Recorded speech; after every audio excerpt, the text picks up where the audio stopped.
Olá, pessoal de casa, sejam muito bem-vindos a mais um episódio do podcast Escolha a Vida da Associação Pod. E para vocês que nos acompanham através do YouTube Pod Pesqueira, hoje estamos recebendo em nossos estúdios Gabriel Eduardo, ele que é educador físico da Associação Pod. E nós vamos falar sobre o tema a importância da educação física no desenvolvimento das habilidades motoras e cognitivas. Seja muito bem-vindo, Gabriel. Obrigado, Nayara. Obrigado à Associação Pod pela oportunidade de estar aqui, podendo falar um pouco do nosso trabalho que a gente vem desenvolvendo. E acredito que vou poder passar algumas informações e tirar algumas dúvidas, que será importante para todos nós. Com certeza, Gabriel. Muito obrigada pela sua presença aqui. Vamos iniciar nosso bate-papo de hoje e eu vou começar lhe perguntando como você trabalha a educação física com as crianças atendidas pela Associação Pod? Bom, acho que o ponto inicial é observar a anamnese, né? A gente vai lá no cadastro do paciente, né, da criança, e a gente consegue primeiro ver qual é o comprometimento daquela criança, né? E a partir disso aí, ao encontrar a criança, a gente consegue avaliar de forma mais qualitativa também as características daquele comprometimento, como é que está o nível da habilidade motora dele. E a partir disso aí, depois de observar o sistema, né, como é que está o cadastro dele e todo o seu comprometimento, a gente consegue traçar de maneira mais específica um trabalho já específico para aquele paciente. Então, sempre a partir de brincadeiras, uma forma bem recreativa, forma lúdica, para conseguir realmente envolver aquela criança no treino em si. A gente consegue, de forma específica, trabalhar aquilo que é necessário para aquela criança. Normalmente, a gente trabalha de forma individual ou em dupla. Isso aí vai variar de acordo com como que ele se comporta. Como é que ele consegue interagir com outra criança, se ele necessita mais de um trabalho mais específico para trabalhar de forma individualizada, que requer um pouco mais de atenção. Mas, normalmente, é dessas duas formas que a gente trabalha, ou de forma individual ou em dupla. Depende muito das habilidades de cada criança, não é isso, Gabriel? Isso. Eu gostaria de saber, se é uma dúvida minha, mas também acredito que do pessoal que está em casa, se a educação física é considerada uma terapia. De acordo com sua resposta anterior, nós sabemos da importância, mas queria saber sobre essa questão. Sim, hoje o que a literatura traz é que a educação física, aliada a outros componentes da saúde, pode sim se tornar uma terapia para aquela criança, para a gente conseguir estar desenvolvendo essa parte cognitiva, também a parte motora daquela criança.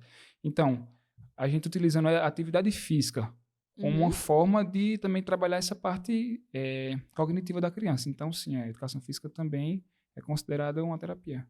E também, Gabriel, acho que é importante a ludicidade, né? Como você disse, as crianças também têm maior interesse quando se trabalha a ludicidade. E aí se torna, de fato, uma terapia.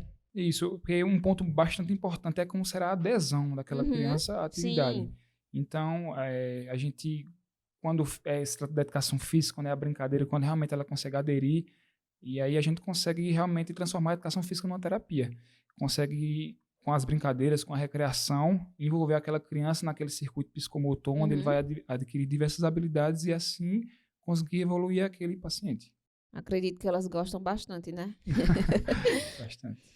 Gabriel, a educação física contribui em que aspecto para a pessoa com deficiência? Agora é uma pergunta mais específica para a Associação Pod.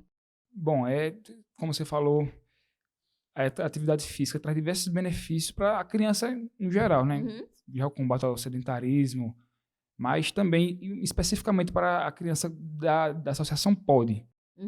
A atividade física da recreação vai trazer diversos benefícios para a parte cognitiva e para a parte motora daquela criança.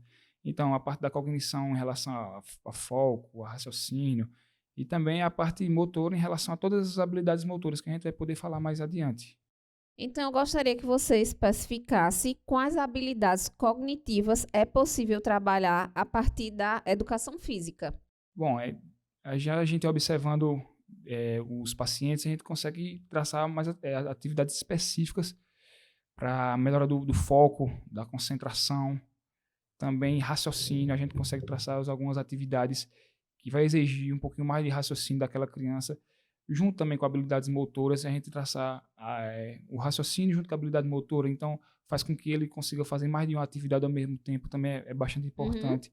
Então, basicamente, o foco também é muito utilizado, porque creio que o esporte traz muita disciplina, mesmo que a gente não trabalhe de forma específica com o esporte, mas a brincadeira em si requer um pouco mais de concentração para ele cumprir aquele desafio que ele quer vencer, ele quer conseguir fazer, ele requer um pouquinho mais de atenção, de foco, então a gente acaba atraindo ele àquele desafio para que ele consiga fazer da melhor maneira possível. Isso a gente consegue observar conversando com os pais, ele melhorou a atenção, ele consegue estar mais um pouco focado quando a gente fala, ele consegue me ouvir melhor. E aí, um pouco mais calma, a gente consegue trabalhar diretamente um pouco com essa hiperatividade do paciente também. Então, eu acredito que se torna bastante benéfica essa parte cognitiva. É importante também a avaliação dos resultados, né? Não só para você como profissional, mas também para a família. Acho que é significativo, né, Gabriel? É bastante significativo. A gente consegue observar no dia a dia, mas também os feedbacks. Sim. Também é bastante importante dos pais, né? Como ele vem se comportando, a melhora que ele vem tendo. E aí, a partir disso aí, a gente consegue traçar novas atividades, melhorar um pouco, deixar mais difícil, mais dinâmica aquela atividade. Eu gostaria que você falasse também um pouco sobre as habilidades motoras. Bom, a maioria das crianças chegam com bastante comprometimento dessa parte motora. E o que a gente trabalha diretamente é com a parte psicomotora, né? Que vem lá do sistema nervoso central e também trabalha essa parte motora do corpo. E aí, principalmente, a gente trabalha a parte da coordenação. A coordenação motora fina, que tem a ver com o tato, o toque, né? A pressão palmar, como é que ele consegue pegar pequenos objetos, Sim. a força que ele consegue imprimir, a força, a forma com que ele pega um lápis, que é bastante importante nessa fase. Verdade. Também a coordenação motora grossa, que tem a ver com grandes grupos musculares, se ele consegue saltar, se ele consegue caminhar, se ele consegue se movimentar com qualidade. Também tem a questão do equilíbrio, que é bastante importante também para a criança. Como é que ele consegue se comportar apenas com o pé. Mas ele não vai ficar com o pé. Vai sim. Quando ele caminha, normalmente a gente fica uma fase da nossa marcha com apenas um pé no chão. Quando ele vai subir a escada. E então, são diversos benefícios que a gente consegue trazer para a nossa realidade. Outros benefícios é a questão da noção espacial. Ele consegue se encontrar no meio do espaço. Ele consegue saber se ele está dentro do espaço, se ele está fora, se ele está acima, se ele está abaixo. Bastante importante também. Tem adulto que não consegue compreender isso, mas a gente consegue trabalhar de forma direcionada para que esses nossos pacientes aqui do POD consigam trabalhar dessa forma. A questão da lateralidade, como qualquer criança, tem que aprender também a questão do que é direito, o que é que está à sua esquerda. Então, a questão também do seu... E como ele consegue se enxergar no ambiente, ele consegue saber quais são os membros do seu corpo, ele consegue localizar. Para a partir disso aí, ele conseguia agir melhor, interagir melhor consigo próprio e também com o ambiente. Saber, isso aqui é minha perna, passa a primeira perna, me dá teu braço direito. Então, tudo isso aí é importante para que a gente consiga melhorar essa parte motora da criança. Outros mais comprometidos, a gente consegue melhorar a questão da marcha, que é o próprio caminhar em si. A gente tem que saber caminhar com qualidade. Às vezes tem algum tipo de dificuldade que acaba comprometendo esse meio de locomoção, que é o mais básico, mas mesmo assim, às vezes acaba sendo comprometido por decorrências dessas comorbidades. E aí a gente acaba tentando trabalhar diretamente mais voltado na marcha também. Entendi, Gabriel. A gente percebe na sua fala e também dos outros atendimentos que são realizados na Associação POD, que tudo que é feito lá com determinados profissionais ajuda nas atividades de vida diária, como você falou, assim, subir escada, pinça, então, assim, equilíbrio. Tudo isso a gente usa dia a dia, né? Então, veja a importância dos atendimentos ofertados pela associação. Isso, conversando com outros profissionais, eu até puxando a sardinha um pouco pro lado da educação física e da fisioterapia, acredito que acerca da autonomia do paciente, os pacientes que têm mais comprometimentos motores, a gente da fisioterapia e da educação física acaba agindo diretamente nessa parte. E aí, acredito que isso é o que pode determinar a autonomia no futuro desse paciente. Sim. Se ele vai conseguir tomar banho sozinho, se ele vai conseguir se Exatamente. locomover sozinho, se ele vai conseguir fazer as atividades da vida diária dele sozinho, ou se ele vai precisar sempre de alguém e acaba perdendo a autonomia. Entendi. Então, acredito que o importante mesmo dessa parte do nosso treinamento é conseguir, de fato, levar para o dia a dia. Com certeza. E também, Gabriel, eu sei que vocês praticam lá na Associação POD o atendimento multidisciplinar, né? Que você se une com outros profissionais e realiza a atividade. Qual a importância disso? Gigantesca. A gente trabalha de forma multidisciplinar e interdisciplinar, que a gente acaba atendendo ao mesmo momento aquele paciente. Entendi. E aí são diversos benefícios que tem em conjunto. Por exemplo, o fisioterapeuta também pode trabalhar a parte da coordenação, a parte da força, e aí a gente acaba atrelando. Trabalhar a força, a coordenação de forma lúdica é mais legal. Então, acaba a gente trazendo para a educação física, fica uma atividade mais motivante. Às vezes, se a gente tenta de um outro tipo de abordagem que não lúdica, que não recreativa, acaba podendo frustrar o paciente que não consegue realizar aquela atividade, que não consegue concluir aquele objetivo. E aí a gente trazendo de forma lúdica se torna mais importante. E além disso, o feedback do outro profissional do seu lado, que a gente consegue conversar, aliar os pontos que precisam, e aí consegue chegar ao objetivo mais rápido. Que bom, maravilhoso.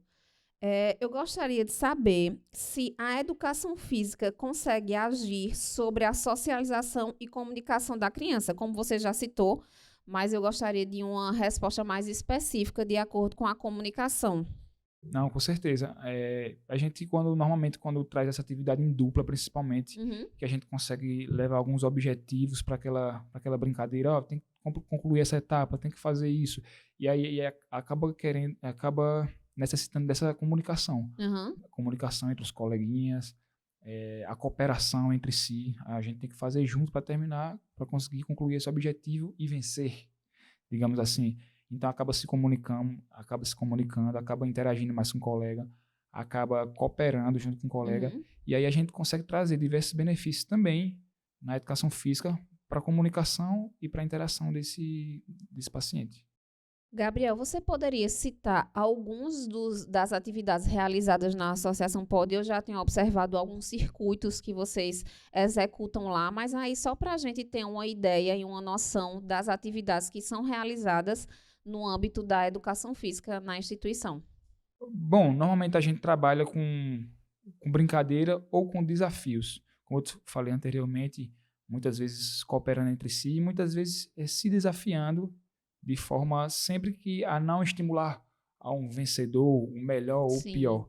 Mas a gente consegue fazer algumas brincadeiras. Algumas brincadeiras já conhecidas, como, por exemplo, a amarelinha, que consegue trabalhar a noção espacial. A gente está dentro daquele espaço.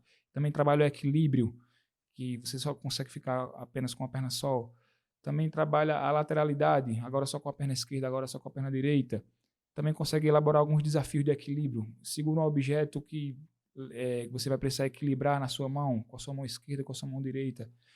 Então, são esses tipos de brincadeira, assim, sempre de forma lúdica, às vezes com competição, mas sem estimular a competição em si.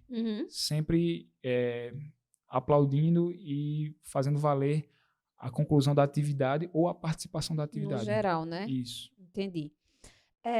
Gabriel, é frequente que toda criança se identifique com a educação física ou em alguns casos isso não acontece? Porque assim, eu sei que as crianças ficam super ansiosas para o seu atendimento. E aí muitas se identificam, mas já chegou o caso de alguma não se identificar ou também pela sua deficiência, enfim? Às vezes são casos raros, mas às vezes tem um pouco mais de dificuldade. Por às vezes a criança está com crise, às vezes trocou o medicamento, o medicamento está em falta. Mas aí a gente trabalhando sessão por sessão, treinamento por treinamento, a gente vai conseguindo inserir aquela criança na atividade física, na educação física do POD. Às vezes faz algum teste, coloca ele com dupla, tirar a dupla. Sim. E a gente vai conseguindo... testando, né?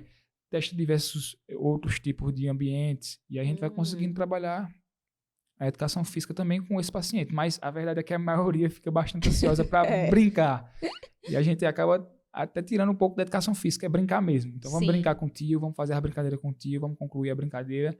E, a partir disso, a gente consegue chegar aos objetivos da sessão.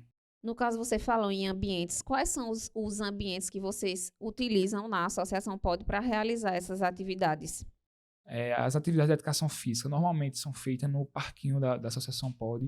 E agora também a Associação POD conta com a brinquedoteca, que é uma sala que tem bastante espaço, bastante brinquedo, várias cores, que acaba estimulando bastante os alunos a ficarem lá com a gente, e acaba sendo um ambiente totalmente divertido e que chama Lúdico, a atenção, né? totalmente lúdico, que chama a atenção, que realmente eles querem ficar, ficam ansiosos para brincar, e acaba facilitando bastante essa estrutura. Que maravilha, ótimo. Gabriel, em relação agora, falando sobre a família, eu sei que você executa todas essas atividades lá na Associação POD, e eu gostaria de saber se as famílias entendem o sentido e enxergam isso como positivo, sua atuação. Bom, eu acho que é um trabalho de formiguinha que a gente vem fazendo pouco a pouco para realmente mostrar ao pessoal a importância da educação física. Normalmente o pessoal, eu quero que ele faça educação física, eu quero que ele gaste energia, eu quero que ele chegue cansado, eu quero que ele durma mais cedo em casa, que é legal também. Sim. Mas que a gente, como eu falei anteriormente, a gente consegue trabalhar também em cima daqueles pacientes hiperativos e a gente consegue dar uma melhorada nesse sentido. Mas, como eu falei, a educação física, às vezes, é quem determina se a gente vai conseguir ter autonomia ou não daquele paciente no futuro. Então, não só ajuda no desenvolvimento agora da criança, mas também pode determinar lá na frente a sua autonomia. Então, é importante que sempre esse feedback que a gente costuma passar para os pais em relação à importância da educação física. Não só, gastador de energia, o menino vai cansar, mas também esses benefícios motores e cognitivos que a educação física está trazendo a longo prazo para essa criança. É importante, então, a família saber que serve para agora, né? Que vai ter um resultado agora, mas também futuro em outras questões, não é isso? Isso. A gente vai ter a resposta aguda, né? Que vai vir no momento que é aquela resposta, o menino vai cansar, vai ter um pouco mais de atenção, e em algumas poucas sessões a gente já consegue perceber isso. Mas a longo prazo, as valências motoras que eles vão ganhar pode determinar bastante o futuro dessa criança.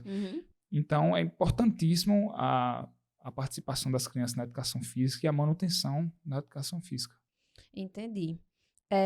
Falando ainda em relação à família, como os pais podem contribuir com o trabalho que você executa na instituição em casa? Como eles podem dar continuidade do que você está realizando no atendimento? Primeiramente, separar um pouquinho do tempo livre para brincar com aquela criança. Sei. E, no mais, é liberdade para a criança brincar com objetos, com diferentes ambientes, com diferentes terrenos, tendo uma vivência motora diferente. Mas, se for difícil essa variedade, mas que a criança tenha um tempo para realmente brincar como antigamente, pintar, brincar com objetos, se locomover, tirar também essa questão da exposição a telas, celular, tablet, TV, desenhos. Acredito que depois da introdução é difícil a retirada por inteiro, mas a gente consegue reeducar, diminuir, e aí conseguir deixar ele mais livre para brincar, para ter realmente essa vivência motora, para ter realmente essa vivência de ambientes, para que a criança consiga realmente se desenvolver de forma mais natural. Sim. No episódio passado, nós estávamos aqui com o Felipe, ele que é instrutor de música, e nós estávamos falando também dessa questão da família ajudar. E ele disse que em casa as crianças podem pegar lata para fazer bateria.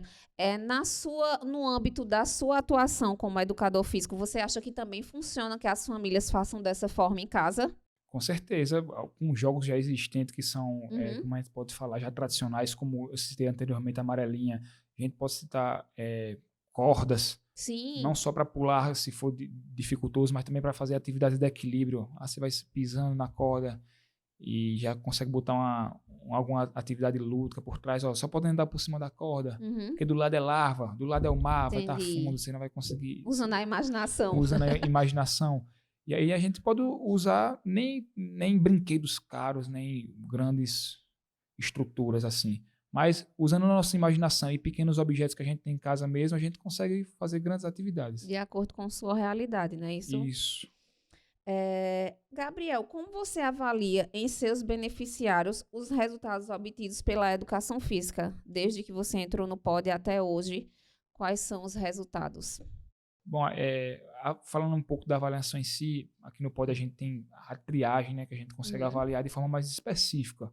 Então, em tempos a gente consegue reavaliar aquele paciente e ver como é que estão as habilidades que eu citei anteriormente, tanto em questão de concentração, de foco, de raciocínio, mas também da parte motora, lateralidade, equilíbrio, coordenação. Mas no dia a dia a gente consegue, com os feedbacks da família, a gente consegue trazer para o dia a dia a mesma realidade. Ele aumentou o foco, ele melhorou a concentração, ele não cai tanto, ele não chega tão machucado da escola, porque não está caindo tanto, consegue brincar com mais equilíbrio, digamos assim. E também, normalmente, eu podendo citar alguma das coisas que a gente consegue observar com mais facilidade, a gente consegue observar com mais facilidade aqui na educação física do POD, principalmente a relação da concentração e da atenção. Eles conseguem ficar bem mais concentrados do que no início. Entendi. E com bem mais foco também. Em relação quando a gente vai mostrar uma atividade, quando a gente vai mostrar um brinquedo, como a gente vai mostrar o que é que tem que ser feito, eles conseguem realmente evoluir bem rápido. E os outros, em relação a todas as outras habilidades motoras, a gente consegue ver também essa evolução. Por exemplo, ele não sabia quando o objeto estava na frente e quando o objeto estava atrás, ou quando eu estava na frente e quando estava atrás. Agora ele já consegue falar. Primeiro é meu coleguinha que está na minha frente e eu estou atrás, eu vou depois. Então isso é uma grande evolução que quanto mais cedo a gente conseguir chegar a esse determinado objetivo, melhor será. Mais a gente consegue avançar esse processo e a gente consegue, de fato, dar uma vida mais autônoma para aquela criança. Que legal, Gabriel. Então, assim, eu fico feliz por ver todos os avanços das crianças, né? Por tão pouco tempo que você está na Associação POD, mas já tem resultados positivos. E aí eu gostaria de saber como é que faz para as crianças serem inseridas na Associação POD. Como é o protocolo e o trâmite até que elas sejam atendidas na instituição? Bom, o primeiro, né, o que é necessário é justamente a gente ter uma criança que seja laudada, né, que ela tenha um laudo. Então, primeiro ela precisa passar no neuropediatra e obter esse laudo. Depois que obter esse laudo, ela pode se dirigir à Associação POD e aí, na secretaria, eles vão passar as informações. Ela vai, na verdade, vai passar seus dados e normalmente vai entrar na lista de espera. Sei. E depois que a gente vê o comprometimento daquela criança, ela vai ser destinada à lista de espera da área que ela vai necessitar de atendimento. Sim. Então, após isso, após todo esse trâmite, ela entra na lista de espera, ela vai ser chamada e vai começar o atendimento de acordo com sua necessidade. Ótimo, Gabriel. Tem uma faixa etária para entrar na Associação POD? Sim, para a criança ser inserida e entrar na Associação POD, ela precisa ter entre 0 e 9 anos de idade. Mas o atendimento, muitas vezes, acaba passando um pouco dessa idade, por necessidade da criança, porque às vezes ela não passou por todos os setores que ela necessita, porque ainda realmente a gente não conseguiu dar alta àquela criança, ela não está com o desenvolvimento esperado. Entendi. E aí a gente só consegue liberar aquela criança realmente quando ela está apta realmente para a vivida. Ok, ótimo. E aí, Gabriel, para finalizar, nós já estamos chegando nos minutos finais do nosso podcast. Eu gostaria de saber um pouco sobre a sua experiência de vida mesmo como profissional. Eu acredito que a associação POD seja um desafio não para você, não só para você, mas como sim para todos os profissionais que passam pela instituição. É um trabalho realmente que é feito com amor e tenho certeza que você tem um pouco para falar sobre isso e sua vida profissional. Bom, de fato, é uma experiência riquíssima trabalhar com as crianças aqui do POD. De fato, a gente consegue levar para a vida inteira as vivências do dia a dia, tudo que a gente aprende, tudo que é trabalhado, toda a evolução, tudo que a gente precisa estudar, se atualizar, para conseguir trazer o melhor para aquelas crianças. Então, trabalhar com crianças já é desafiador, mas com as crianças aqui do POD acaba se tornando mais especial ainda. Então, de fato, a educação física para as crianças aqui do POD é mais que especial, é brilhante. Eu acredito que o reconhecimento também fala muito alto, né, Gabriel? Porque, assim, eu vejo nos corredores da Associação Pode que quando você chega é uma alegria sem tamanho das crianças. Então, assim, querendo ou não, isso é um reconhecimento tanto delas como das famílias. Então, acho que isso agrega bastante, né? E isso, como profissional, a gente acaba se sentindo bem mais satisfeito, bem mais feliz em poder contribuir de fato com aquela família, não só com a criança, mas também com a família em si. Então, como eu disse, os feedback da família é bastante importante, a gente acaba se sentindo mais motivado, mais com vontade de se preparar mais, de trazer novidades, de trazer novas abordagens para aquela criança. E o principal é realmente a alegria da criança, é o abraço da criança, é a alegria de saber que a gente vai encontrar semana que vem de novo, vai encontrar aquele sorriso. É a tristeza quando acaba a aula, é a tristeza no dia que vem para a associação Pode e não tem a educação física. Então, isso, de fato, acaba trazendo bastante satisfação e bastante alegria. Acho que é fazer parte da vida da criança, não só como profissional, mas como amigo, né? Como conselheiro, e isso é importantíssimo. Isso como educador da criança, não só como está cuidando da parte da saúde, do desenvolvimento, mas também como educador, a amizade, o respeito, o carinho que temos entre si é muito legal. Bom, Gabriel, eu gostaria muito de agradecer a você por ter estado conosco aqui nesse episódio do podcast Escolha a Vida, por você fazer parte da Associação Pode também de forma tão especial para as famílias e para as crianças, e já está convidado para uma próxima oportunidade. Eu que agradeço pela oportunidade mais uma vez na área, a Associação Pode, e acredito que possa ter tirado algumas dúvidas sobre a importância da educação física e também de um pouco sobre o que podemos trazer como benefício para aquelas crianças, né? Então, fica aqui à minha disposição para os próximos podcasts e conta comigo para a gente trazer mais informações para as famílias. Que bom, muito obrigada, foi ótimo. Gostaria de agradecer a todos vocês que estão em casa, que nos acompanharam hoje. Sigam-nos no Instagram Pode Pesqueira, YouTube também Pode Pesqueira e Facebook também. Estamos nas redes sociais mostrando diariamente o que é de fato a Associação Pode e a importância que ela faz na vida de tantas famílias e de tantas crianças com deficiência. Então, aguardo vocês no próximo episódio. Até logo!